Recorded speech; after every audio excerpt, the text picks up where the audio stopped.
రాష్ట్ర ప్రభుత్వం మన ముఖ్యమంత్రి గారు అత్యంత ప్రతిష్టాత్మకంగా తీసుకున్నటువంటి కార్యక్రమం మత్స్యకారుల సేవలో.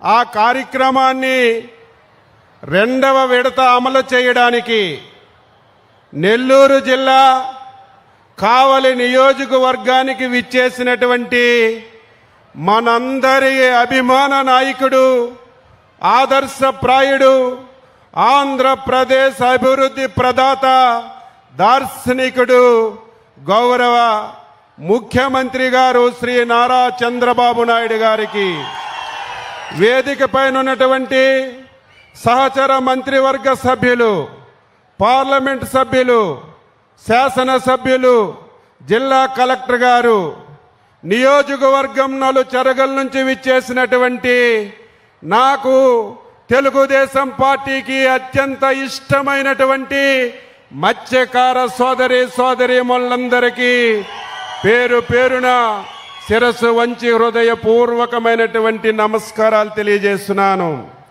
1982వ సంవత్సరం విశ్వవిఖ్యాత నట సార్వభౌముడు నందమూరి తారక రామారావు గారు తెలుగుదేశం పార్టీని పెట్టిన విషయం మనందరికీ తెలుసు. తెలుగుదేశం పార్టీ పెట్టి 44 సంవత్సరాలు సుదీర్ఘమైనటువంటి ప్రయాణం జరిగింది. ఈ 44 సంవత్సరాల ప్రయాణంలో తెలుగుదేశం పార్టీకి, చంద్రబాబు నాయుడు గారికి ఎన్నో కష్టాలు వచ్చాయి, ఎన్నో ఇబ్బందులు వచ్చాయి. కానీ 44 సంవత్సరాల్లో ఎన్ని కష్టాలు వచ్చినా, ఎన్ని ఇబ్బందులు వచ్చినా చంద్రబాబు నాయుడికి, తెలుగుదేశం పార్టీకి కట్టుబడినటువంటి వర్గం మన వర్గం, మన మత్స్యకార వర్గమని ఈరోజు ఘంటాపదంగా తెలియజేస్తున్నాను. అందుకే తెలుగుదేశం పార్టీకి కానీ, ఆ రోజు ఎన్టీఆర్కి కానీ, ఈరోజు చంద్రబాబు నాయుడికి కానీ, మన యువనేత నారా లోకేష్ బాబుకి కానీ మత్స్యకారులు కుటుంబ సభ్యులుగా మనందరం కూడా భావిస్తున్నాం. ఎక్కడ ఏ మత్స్యకారుడికి ఏ సమస్య వచ్చినా వెంటనే స్పందించి పరిష్కారం చూపుతున్నాం. కానీ మనం కూడా ఆలోచన చేయాలి. ఎప్పుడూ తెలుగుదేశం పార్టీ రాజకీయాలు చేయదు, విమర్శలు చేయదు. ప్రజలకి ఏమి చెప్తుందో, ప్రజలకి ఏ కష్టాలుంటాయో ఆ కష్టాలని పరిష్కరించడమే తప్ప ఇంకొక ధ్యాస ఎప్పుడు కూడా ఉండదు. అటువంటి సమయంలో ప్రజలు కూడా, మత్స్యకారులు కూడా చైతన్యవంతంగా ఉండవలసిన అవసరం ఉంది. మీరందరూ ఎప్పటికప్పుడు, ప్రజలందరూ ఎప్పటికప్పుడు జరుగుతున్న పరిణామాలన్నీ కూడా తెలుసుకోకపోతే భవిష్యత్తులో మనకి చాలా కష్టాలు వస్తాయనేది మనందరం కూడా గమనించాలి. ఒకసారి మీ అందరూ వెనక్కి వెళ్ళండి. 2014-19 రాష్ట్రం విడిపోయింది. అప్పుల్లో మనం ఉన్నాం, ఏమీ చెయ్యలేమనుకున్నాం. కానీ అనుభవం ఉన్నటువంటి చంద్రబాబు నాయుడు గారిని ముఖ్యమంత్రిగా మనందరం చేసుకున్నాం. 2014 నుంచి 19 వరకు నేను ఎన్నోసార్లు ఎమ్మెల్యేగా ఉన్నాను, ఎన్నోసార్లు నుంచి రాజకీయాల్లో ఉన్నాను, ఎన్నో ప్రభుత్వాలను చూశాను, చంద్రబాబు నాయుడు గారిని కూడా ముఖ్యమంత్రిగా చూశాను. కానీ 2014-19 ఈ రాష్ట్రానికి ఒక స్వర్ణయుగం.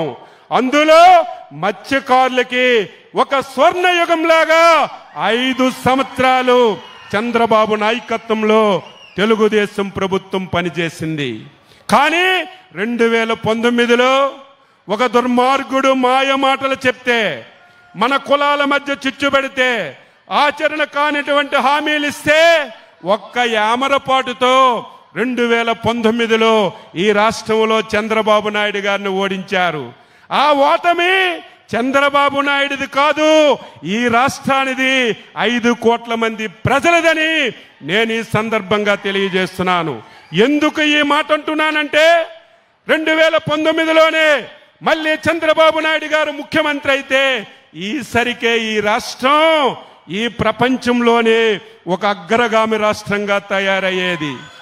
ఒక చిన్న యామరపాటుతో అగ్రగామగా ఉన్నటువంటి రాష్ట్రాన్ని 25 సంవత్సరాలు వెనక్కి తీసుకెళ్లిపోయారు. ఈ దేశంలో, ఈ ప్రపంచంలో ఎవరైనా సరే ఆంధ్రప్రదేశ్ పేరు చెప్తే అసహించుకున్నటువంటి పరిస్థితికి వచ్చిన విషయాన్ని కూడా మనం గమనించాలి. మళ్ళీ మొన్న చంద్రబాబు నాయకత్వంలో ఎన్డీఏ ప్రభుత్వానికి అచంచలమైన విశ్వాసం, నమ్మకంతో ఈ రాష్ట్రంలో అధికారాన్ని ఇచ్చారు. 21 మాసాలు పూర్తయ్యాయి. మీరు, నేను ఎవ్వరూ ఊహించలేదు. ఆంధ్ర రాష్ట్రం అంటే ఆమడ దూరంలో ఉండేవాళ్ళు. ఎవరికైనా ఈ రాష్ట్రానికి వచ్చి పెట్టుబడులు పెట్టమంటే ఎవ్వరూ వచ్చినటువంటి పరిస్థితి లేదు. అటువంటి తరుణంలో చంద్రబాబు నాయుడు గారు 21 మాసాల్లో మళ్ళీ ఒక నమ్మకాన్నిచ్చి, ఒక సమర్థతనిచ్చి దేశ విదేశాల నుంచి ఈ రాష్ట్రానికి వచ్చే విధంగా, పెట్టుబడులు పెట్టే విధంగా తీసుకొచ్చారంటే చంద్రబాబు నాయుడు గారి యొక్క సమర్థతని మనందరం గుర్తుపెట్టుకోవాలి. ఈరోజు మత్స్యకారుల సేవలో వచ్చాం. ఈ రాష్ట్రానికి పెద్ద ఆస్తి 1000 కిలోమీటర్లు సుదీర్ఘమైనటువంటి తీర ప్రాంతం ఉంది. ఈ జనాభాలో చాలా మంది ఉన్నారు. తెలుగుదేశం పార్టీ పుట్టినప్పటికీ పుట్టని వాళ్ళు చాలా మంది ఉన్నారు. పుట్టిన తరువాత పెద్దయిన వాళ్ళు చాలా మంది ఉన్నారు. ఈ మధ్య కాలంలో యువకులుగా తయారైనటువంటి వాళ్ళు చాలా మంది ఉన్నారు. మీకు తెలియదే, 1982 విశ్వవిఖ్యాత నట సార్వభౌముడు నందమూరి పార్టీ పెట్టేసరికి మత్స్యకార గ్రామాలు ఏ విధంగా ఉండేయో కొంతమందికైనా తెలుసుంటుంది. ఏ మత్స్యవారి గ్రామానికి మౌలిక సదుపాయాలు లేవు, కరెంటు లేదు, తాగడానికి నీళ్లు లేవు, పాఠశాలలు లేవు, ఆరోగ్య కేంద్రాలు లేవు, రహదారులు లేవు. ఎన్నో అవస్థలు పడ్డాం. ఈరోజు ప్రతి మత్స్యకార గ్రామానికి మౌలిక సదుపాయాలు వచ్చాయంటే ఎన్టీ రామారావు, చంద్రబాబు నాయుడు, పంచాయతీరాజ్ మినిస్టర్గా మన యువ నాయకుడు లోకేష్ బాబు గారని ఈరోజు ఘంటాపదంగా చెప్తున్నాను. ఈ విషయాన్ని మీరు గ్రామాల్లో చర్చించాలి కదా. కొత్తగా యువకులు వచ్చారు, మా గ్రామానికి కరెంట్ వచ్చింది, మా గ్రామానికి ఆరోగ్య కేంద్రం వచ్చింది, మా గ్రామానికి మంచినీటి పథకం వచ్చిందంటే ఎవరు తెచ్చారు, ఏ పార్టీ తెచ్చారు, ఏ నాయకుడు తెచ్చారు? కొత్తగా వచ్చిన వాళ్ళకి చెప్పవలసిన బాధ్యత మీ అందరిపైన కూడా ఉంది అని ఈ సందర్భంగా తెలియజేస్తున్నాను. ఈరోజు మత్స్యకారులు ఎవరైతే 2 మాసాలు వేట నిషేధ సమయం ఉందో గొప్పలు చెప్పుకుంటున్నారు, మేమున్నప్పుడు 10,000 ఇచ్చామని. ఈ పథకం ప్రారంభించడానికి కర్మ, కర్త, క్రియ మన నాయకుడు చంద్రబాబు నాయుడు గారని చెప్పి తెలియజేస్తున్నారు.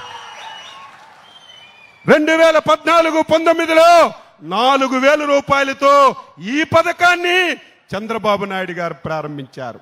ఈ పథకం ఇస్తే మీకు సరిపోతుందా? ఏదో 2 మాసాలు వేట నిషేధ సమయంలో వేటకెళ్లడం లేదు, జీవనోపాధి కష్టంగా ఉంటుంది, ఇచ్చిన డబ్బుతో జీవనోపాధి చేసుకోవడానికి ఈ డబ్బులు ఉపయోగపడతాయి తప్ప సంవత్సరం అంతా ఈ 20,000, 10,000, 4,000తో మత్స్యకారులు జీవనం సాగించలేరు. 2019లో ఆనాటి ప్రభుత్వం ఆ పేరు చెప్పున, పార్టీ పేరు చెప్తే దరిద్రం మనకు అంటుకుంటుంది. అంత దుర్మార్గమైనటువంటి పార్టీ నాయకుడు 5 సంవత్సరాలు ఈ రాష్ట్రాన్ని పాలించాడు. నేను అడుగుతున్నాను, మత్స్యకారులు ప్రశ్నించవలసిన అవసరం ఉంది. అచ్చెన్నాయుడు తప్పు మాట్లాడితే నన్ను ప్రశ్నించాలి.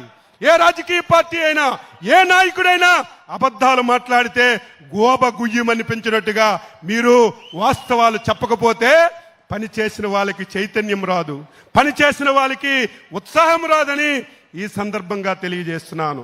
5 సంవత్సరాలు, సంవత్సరానికి 10,000 తప్ప ఒక్క పైసా గాని మీరు చేపలు పట్టుకోవడానికి ఒక్క వస్తువు గాని 5 సంవత్సరాల్లో ఎవరికైనా ఇస్తే రమ్మని చెప్పి ఛాలెంజ్ చేస్తున్నాను.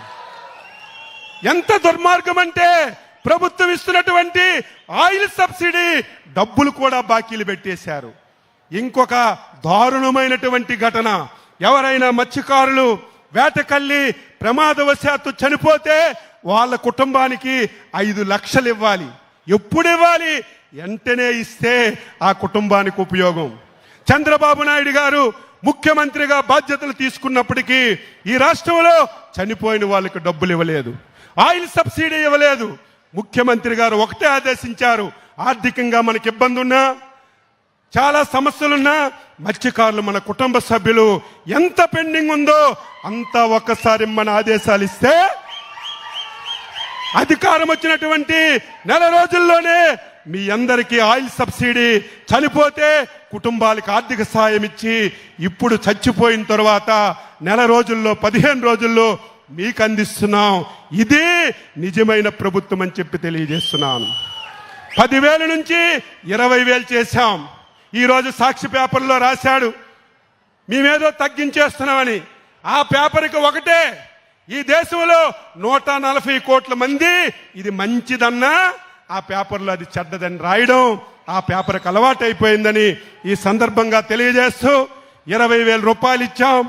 గత సంవత్సరం 1,21,000 కుటుంబాలకి 241 కోట్లు ఇచ్చాం. ఈ సంవత్సరం 1,31,000 కుటుంబాలకి 264 కోట్లు ఇస్తున్నాం. ఇది ఇస్తూనే మళ్ళీ మీకు వల్లు ఇస్తున్నాం, బోట్లు ఇస్తున్నాం. మీరు పట్టుకున్నటువంటి చేపలు మార్కెట్లోకి తీసుకెళ్లడానికి, అమ్ముకోవడానికి మోపెడ్లు ఇస్తున్నాం, వెహికల్స్ అన్ని ఇస్తున్నాం. సమయం లేదు కానీ మొత్తం ఈ రాష్ట్ర ప్రభుత్వం మత్స్యకారుల గురించి చాలా కృషి చేస్తుంది. ఈ జిల్లాలో ఒక సమస్య ఉంది. ఇతర రాష్ట్రాల నుంచి మత్స్యకారులు వచ్చి ఈరోజు మన వేటకి ఇబ్బంది కలుగుతుంటే ఈరోజు వాళ్ళని అరికట్టాలంటే దుర్మార్గమైన ప్రభుత్వం గతంలో బోట్లు కూడా ఇవ్వలేదు. మొన్న ముఖ్యమంత్రి గారు ఆదేశించి 4 బోట్లు కొన్నాం, దీన్ని 8 చేస్తాం.